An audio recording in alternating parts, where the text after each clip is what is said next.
Nesta semana, a Brasil Paralelo recebeu informações de que a BBC Brasil pretende publicar uma reportagem sobre canais de YouTube que influenciam politicamente pessoas no Brasil. Segundo a jornalista que está produzindo a matéria, nossa empresa tem uma abordagem anticientífica e anti-historiográfica na produção de conteúdo. A jornalista diz que pretende utilizar o relato de uma pessoa de 17 anos que afirmou ter recebido lavagem cerebral consumindo nosso conteúdo.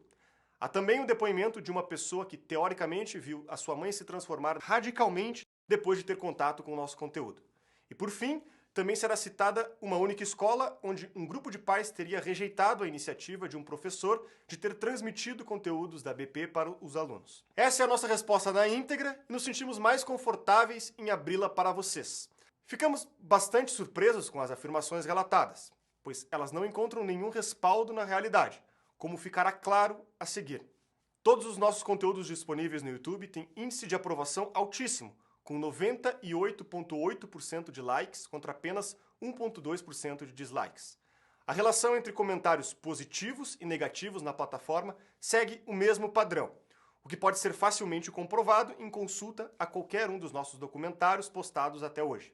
Ou seja, pensar uma opinião aparentemente negativa, como o caso citado do entrevistado que alegou ter sofrido uma suposta lavagem cerebral, é obviamente fazer um recorte negativo deliberado de uma situação que não condiz com a realidade. O mesmo artifício poderia ser usado para destacar casos de danos psicológicos causados pela mídia e pelo jornalismo atual, como mostram diversas pesquisas, para afirmar que este é o efeito proporcionado pela mídia e o jornalismo como um todo nas pessoas. Da mesma forma, em relação à informação de que a exibição de um dos nossos documentários gerou críticas por parte de alguns pais de alunos, temos milhares de exemplos contrários, e que a vasta maioria das pessoas não só elogia os nossos conteúdos, como pede para que sejam exibidos cada vez mais pelas escolas, inclusive por parte dos professores. Diariamente recebemos dezenas de depoimentos sobre como o Brasil Paralelo foi importante para os estudos e a evolução pessoal de nossos espectadores. Esta é a realidade da opinião amplamente majoritária de quem consome os nossos materiais, o que nos parece que será propositalmente omitido pela reportagem. Sobre as críticas feitas por alguns historiadores, informamos que o nosso conteúdo é desenvolvido por historiadores de reconhecida excelência e que qualquer debate nesse sentido deve ser feito através de fontes. Para a série Brasil, a Última Cruzada, por exemplo, foram mais de 52 entrevistados, sendo deles mais de 15 historiadores de renome nacional, além de quase 10 jornalistas de divulgação científica e também sociólogos, filósofos e escritores. Contamos com uma equipe de mais de 10 pessoas que passou mais de 2 anos produzindo a série. Todas as frases contidas nos episódios da série são paráfrases de historiadores tradicionais da história brasileira, a saber, Pedro Calmon, Oliveira Lima, Oliveira Viana, Capistrano de Abreu, Gilberto Freire, José Murilo de Carvalho, Marco Antônio Villa, entre outros. Temos entrevistados premiados, doutores, autoridades internacionais, fundadores de projetos com impacto global e afins. Alberto Vasconcelos da Costa e Silva, diplomata, poeta, ensaísta, memorialista e historiador brasileiro, membro da Academia Brasileira de Letras, atual orador do Instituto Histórico e Geográfico Brasileiro. Foi distinguido com o Prêmio Camões de 2014. Antônio Paim, filósofo e historiador brasileiro, autor do História das Ideias Filosóficas no Brasil, de 84, além de vários estudos complementares, é um expoente nos escritos sobre a história da filosofia no Brasil e do pensamento liberal brasileiro, em sua vertente filosófica. Dom Bertrand, bisneto da princesa Isabel, Dom Duarte, herdeiro do trono monárquico de Portugal, Fernando Amed, doutor em História pela USP, historiador da FEFELESH, Jorge Caldeira, historiador, doutor em ciência política, mestre em sociologia e bacharel em ciências sociais pela Faculdade de Filosofia, Letras e Ciências Humanas da Universidade de São Paulo, a FEFELESH da USP. É um dos historiadores vivos mais famosos do Brasil. Luiz Felipe de Orleans e Bragança, tataraneto do imperador do Brasil e cientista político pela Universidade de Stanford. Rafael Nogueira, presidente da Biblioteca Nacional. Sérgio Pachá, ex-lexicógrafo-chefe da Academia Brasileira de Letras. Ou seja, além de darmos espaço para grandes pensadores atuais, também divulgamos amplamente a perspectiva de pensadores que são cânones mundiais da historiografia e damos espaço para historiadores, jornalistas e diversas lideranças falarem. Talvez, justamente por isso, o conteúdo da Brasil Paralelo sobre história é o mais visto na história do Brasil.